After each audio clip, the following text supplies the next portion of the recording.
Hello there, ladies and gentlemen, welcome back to my channel, and also welcome back for the John Farnham series, and this is part 4. I am very excited to talk about this because these two albums were the comeback for John Farnham, but not for the second album. Talk about the first album that made a huge success for John, and the album I am talking about is Whispering Jack. And that is one of the most successful albums and one of the most incredible records that you ever see. And how did it become a 1.7 million copies in 25 weeks? That is bloody incredible and very impressive, to be honest. And his next album became a global success, and that will be Age of Reason. So we're going to talk about that later in the video, and I'm going to show you guys a lot of vinyl, CDs, whatever. So strap yourselves in and let's start part 4 about Whispering Jack and Age of Reason. So in the year of 1986, in a turning point in John's career, if there will be a time that he had enough and would not be seen by anyone, but he's ready to make a comeback album. The new album has started in October 1985, and at the same time, John has started to collect songs as in a song list to make it appropriate for the album. While Glenn searched in a record deal for John, there were no bites from these major record labels. So Glenn approached these producers such as Quincy Jones and David Foster, but they had their other commitments to do. Then it was suggested by Glenn to work with Ross Fraser. He had known Ross for a number of years, so Ross had spoken to Glenn about later hand of songs to be found. It was the time to start recording the album. Also, Ross took the producing role with John and decided to make the album themselves. Ross and John began working in a garage in John's rented house in northeastern suburbs in Melbourne. They had 2,000 tapes, and quoted by John says, "I'd listened to every one of them right the way through. After a few you do get a bit of brain dead, but you can't afford to miss any." Soon after, they narrowed down at least 15 songs were chosen. The making of the album was a series of never-ending 18-hour-a-day recording sessions. As of making the album, John recorded the whole album at his home, and the recordings would cost $150,000. So Glenn mortgaged his house to bankroll the album. The sessions went through all the way to June 1986, where they finished the album, bringing in a suitable material, getting the band together, something new, or even who worked with John for 3 to 5 years. And actually, someone were brought in from LRB, and keyboardist David Hirschfelder, who worked with John for LRB until 1986, and later would be John's musical director for John's tours from 1987 to 1992, and was brought in to play in those sessions. An unknown guitarist who would be working with John from Whispering Jack album to the present day named Brett Gossett. Brett sent a 4-track instrumental demo tape to Glenn. The next thing he knew, he would be joining John for some shows in December 1985 and was asked to contribute for the album and would go on to become one of the longest serving Farnham's band members. John had a few songs he'd written himself for the album. This one is called Let Me Out, a track that he wrote while in his experience with LRB. Going, Going, Gone was a co-written song with David Hirschfelder and Ross Fraser. And another song was selected was Touch of Paradise, written by Mondo Rock's Ross Wilson, and actually came a third single off the album. It became an Australian radio staple. And the Melbourne songwriter Sam C., who wrote a song for the album called Reasons. That song will be known as would be used for John's performances from 87 then onwards. An opener song known as one of my favorite songs off the album will be Take the Pressure Down, or we call it Pressure Down. It was founded in a massive demo tape box and decided to record Pressure Down. Another song was added to the track list is another favorite song I really enjoyed, and that is Love to Shine. It was written by Kiki D. If you guys don't know who Kiki D is, who wrote the song called Don't Go Breaking My Heart. That was with Elton John. As narrowing down 15 songs, at least in their final track list were 10 songs. and those others were rejected and unreleased. But there's only 3 songs were not in the final track list, so we don't know what the other 2 songs were out of the track list, but who in the hell knows. So here's all the tracks were not in the record. So we have We Build This City, Wind Beneath My Wings, and From a Distance. For We Built This City was offered to John and didn't appeal to him, and actually came a successful for Starship in late 1985. Wind Beneath My Wings, don't know much of a story, but there's actually a full audio including a full performance for an NRL Grand Final in 1986. And the other was From a Distance, and had a quite pleasant melody. John said, "But I'm not overly religious, and the song says God is watching us. Frankly, I would have felt uncomfortable singing that because it's not where I'm from." And those 2 songs actually will be recorded by Bette Midler, and they are becomes success in 88 and 89. 12 weeks from the day when John and Ross began working on the album, the recordings had been completed, and the final touches were worked at the newly AAV Studios in South Melbourne, owned by Bill Armstrong. Glenn Wheatley forced an early finish, but John, given his best shot, he handed to Glenn a final mix of the album on a cassette tape with a handwritten note saying, "Dear boss, this is the best that I can do. Thanks for the chance. Love, John." After finishing of the album, well, John went through a mid-depression and didn't eat anything for the last 2 weeks, laying down on a lounge floor in a fetal position, sobbing with fears, being sad and depressed, and of course saying, what if the album's not gonna go success? Until somewhere in 86, driving down to AAV Studios where they are having a listening party for Whispering Jack, but John decided he doesn't want to go, and Jill told him to pull himself together and having a huge celebration for the completion of the album. But I'm very curious, everyone, that is, how did the name of Whispering Jack came from? So this is very interesting. So here's a little facts about that.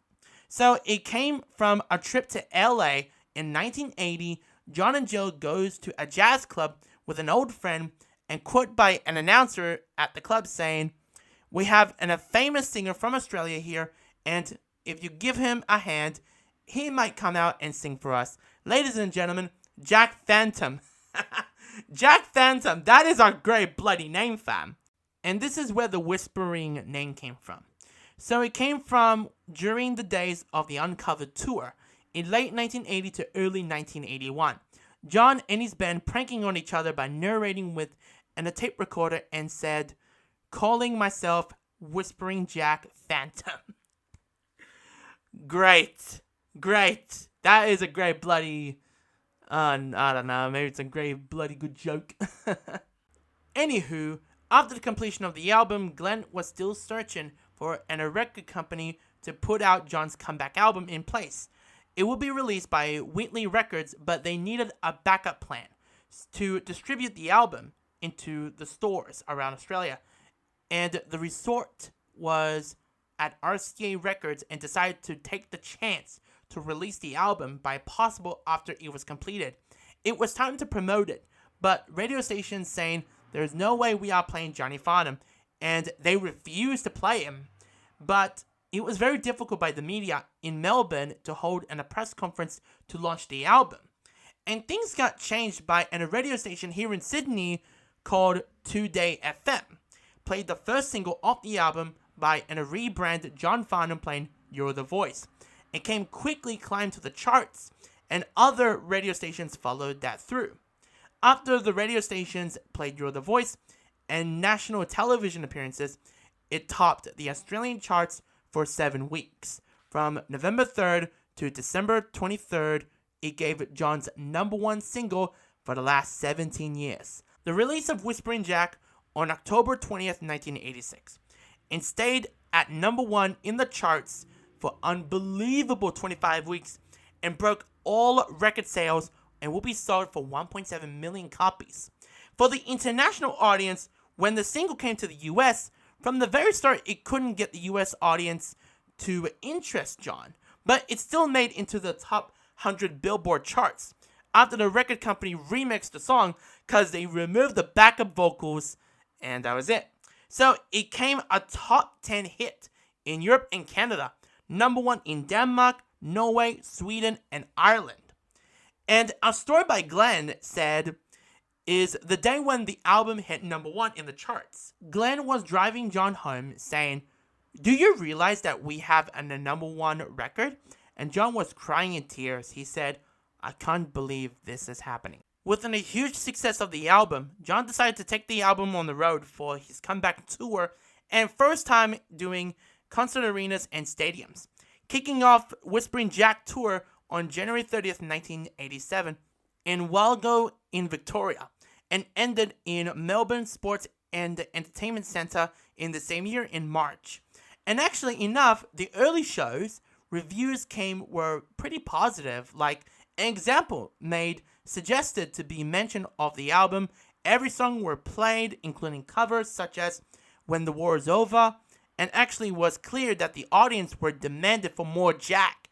Soon enough, they booked dates and venues to be available for John, and that would be for the next tour, and that next tour is bigger and bigger and better. And that tour is called the Jack's Back Tour. And that tour went on from November 1987 to January 2nd, 1988 for 2 months on the road, as Farnham competing with Billy Joel Encore's tour and Michael Jackson's Bad Tour. And the Jack's Back Tour was the highest grossing tour by an Australian entertainer. It was sponsored by Coca-Cola. But to this day, we fans don't know what was the set list for that tour. But here's the songs that I know from that tour. It goes something like Pressure Down, You're the Voice, Help, Going, Going, Gone, Touch of Paradise, Reasons, including other songs such as Hollywood Nights. That song hadn't been played since the Uncovered tour. And an early demo of Some Do, Some Don't that will be on an upcoming 1988 album. But still, it's a mystery setlist. During the touring days in 1987 between breaks of Whispering Jack and the Jack's Back tours, since the success of the single You're the Voice, John traveled to Europe, toured with Tina Turner as a part of a promotional tour for Whispering Jack album at Munich, Germany, at Volkspark Stadium. And the audience loved him. Before closing about Whispering Jack, John toured in New Zealand, America, Canada, and Europe to promote the album between April to July 1987. On Australia Day 1988, John awarded the honour of Australian of the Year award for his outstanding contribute to the local music industry for the last 2 decades. Alright, so that is it for Whispering Jack. And so before we gonna move on about Age of Reason, this is very interesting I had because like the previous video I showed you guys, my John Farnham haul, that I have, like I said before, have so many CDs and vinyls, and holy crap, this is what I got. So let me show you the CD first. So this is the CD of Whispering Jack, incredible record, and I'm just like, how did it become 1.7 million copies? And yeah, it's a very popular album, and this is how his resurrection career had begun. So I would say the Second Coming went quite well for John. So yeah, I'm happy about that.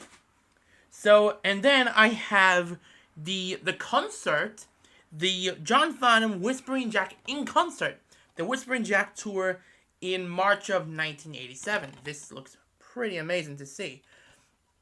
And I'm very sad that they didn't add other songs, like they performed in the entire concert. Like they had Paper Paradise, Infatuation, and they didn't have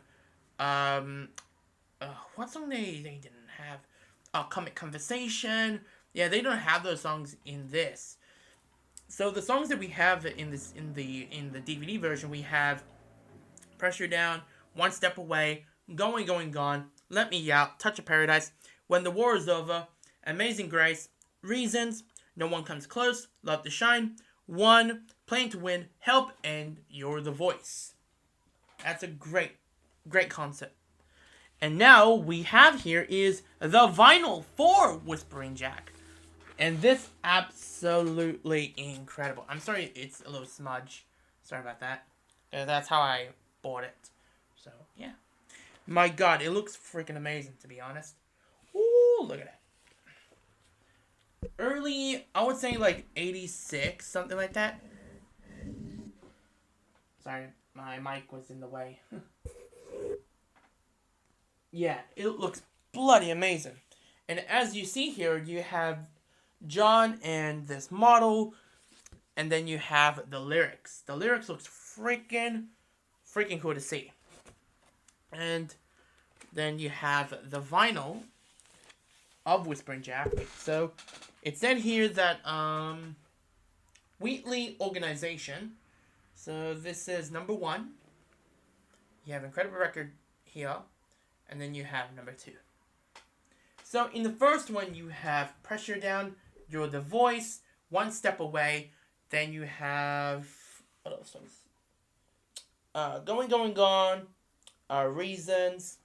Then the other side, you have No One Comes Close, Love to Shine, Let Me Out, and Trouble, and Touch of Paradise. Incredible album it is. I have the single of Pressure Down. This is so awesome to own.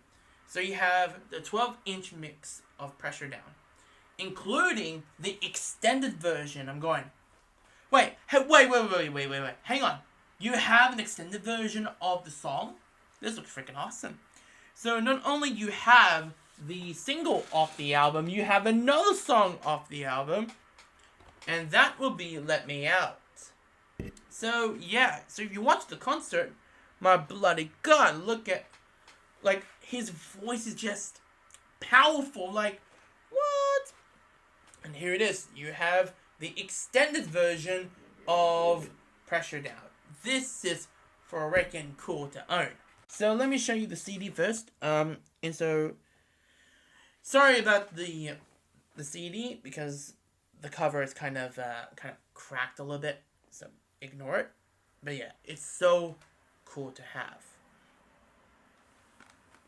And then, yeah.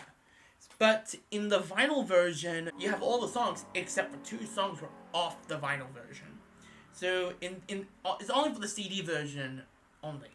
So you have When the War is Over and It's a Long Way to the Top If You Want to Rock and Roll. So if you know those 2 songs, well, one of the songs is from AC/DC, so yeah. And next up is the Classic Jack live concert for the Age of Reason tour. Absolutely amazing concert. And I'm going to talk about why Sadie came back in the set list for John. So there'll be a reason why he add that in the concert tour. Yeah, this is pretty bloody amazing. And speaking of vinyls, and yes, I have a bloody vinyl of Age of Reason. Freaking amazing it is. And in the back, like I said before, there's no When the War is Over and Long Way to the Top, because I think there was not much room to put it in the album, so that's why. And then you have the vinyl. The vinyl's here. And it's actually distributed by RCA. Then you have the other side. Then you have so many good songs off the album. You have Age of Reason. You got Blow by Blow, Two Strong Hearts, Burning Down the Night, Beyond the Call, Some Do, Some Don't, and so many great songs off the album. And let me say this. So I think I do have a favorite, but it's very hard to pick a favorite off the album. So when we go to the present day video, I'm going to tell my favorite songs, favorite performances, favorite concerts, whatever.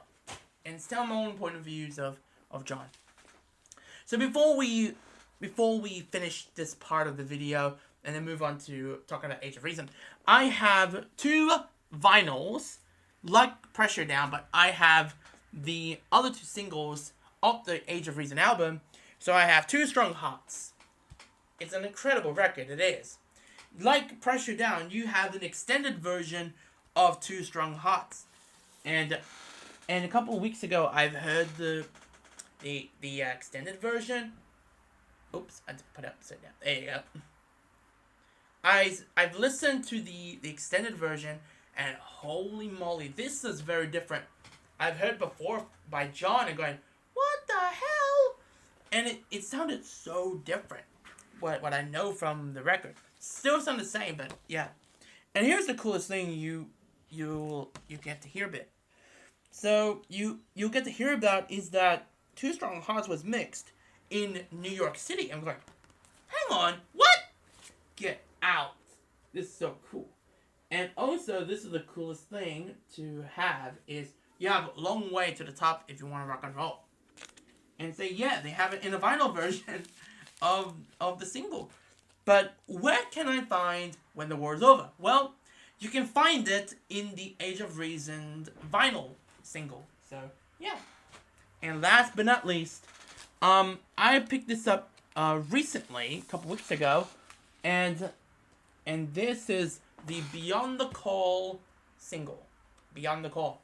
And also, this is include the Blow by Blow extended version, like Two Strong Hearts and Pressure Down. And going, looks amazing. Yep. Here it is. This is the two songs with Beyond the Call and Blow by Blow. Then you have the extended version of Blow by Blow. It looks freaking awesome, to be honest. I'm going, cool. So that is it for my John Farnham haul and showing you guys a lot of vinyls, concerts, CDs, everything. Now let's move on to the next part of the video, and that will be about Age of Reason. In 1988 will be time to make a follow-up album from the success of Whispering Jack. How can you make a blockbuster album that made like what the predecessor did? But it actually came a lot of pressure and stress for John and Ross. So both of them went to the box some of 3,000 demo tapes and actually compiled track list that they chose for the album, such as a song by Dragon for the title track Age of Reason, and would become a #1 single. In the middle making process of the album, getting compiled the tracks together and was approached by Mondo Rock's Ross Wilson, who wrote Touch of Paradise. He actually have a song that is very similar to Touch of Paradise, wrote a song called We're No Angels. The writers of You're the Voice submitted their song called Don't Tell Me It Can't Be Done, making a reasonable album that would compile tracklist had been done. We have an amazing songs until later will become iconic hits, such as Two Strong Hearts, Blow by Blow, Beyond the Call, Burn the Night, etc., including songs that will be added for the CD release like When the War Is Over and Long Way to the Top If You Want to Rock and Roll. It was time to complete the album, getting it to mix it, everything been done between April to July before it's time to release it, the next album called Age of Reason, named after the title track. It was time to promote the album, and it's funny, a day before the album releases, John actually had a gig lineup. And the first promotional concert would be held in Brisbane at the World Expo. That event went on for 6 months straight from April to October 1988 and held the biggest concerts in history. It was in a spectacular evenings, and this was the coolest thing. On the day of the album's launched on July 25th, they did a television version of that concert, show the whole show on national television on Channel 7. That's the coolest thing. And you can find it on YouTube, an amazing, good quality, and an amazing performance by John, and you will never be expected by that. How can you top the last two tours, how they can pull it off for the next one? So what they did, like what they did for the World Expo concert, throwing ideas by John and Glenn, and the one craziest particular idea made a shock, it would be John with symphony orchestra. And that idea is not too bad. And actually, it worked with Elton John 2 years earlier, and they said, let's take a shot. So the tour went on from mid-August to mid-December 1988, kicking off the tour in America, Europe, and back to Australia. It was a big experience, not only for John, but the band themselves and the crew. They were freaking excited for this biggest upcoming concert tour that they're gonna do. At the end result is the tour sold out and set the records in Australia, selling shows at least for 6 to 7 shows in each city. Also in the tour, John included Sadie the cleaning lady during his past tours for Whispering Jack and Jack's Back tours. He doesn't want to perform it due to the fact that John doesn't want to play a song that is 20 plus years old, but decided to add Sadie to it. And quote by John saying, "It's the past of who I am." Not only that, celebrating all his hits like One, Comic Conversations, and Please Don't Ask Me. And those songs were also added to the setlist, and the tour was so successful. Filled up the venues in Los Angeles, Miami, Munich, London, Sydney, Melbourne, etc. Before closing about the 80s, John actually done another Australian tour. That would be the John Farnham 1989-90 summer tour between November 1989 to January 1990. And this would be before making his next album that would be out in the year 1990. So thank you, ladies and gentlemen, for listening or watching this video. I can't wait to talk about the 90s, and the 90s freaking crazy. All the way, I can mention the albums, like we got the Chain Reaction album, we got Then Again, Romeo's Hot, and the anthology albums. I can't wait to talk about those and the concert tours that John is gonna do. So I can't wait to talk about those in those next videos. So take care of yourselves, everyone, and this will be the end of it. And take care. Goodbye.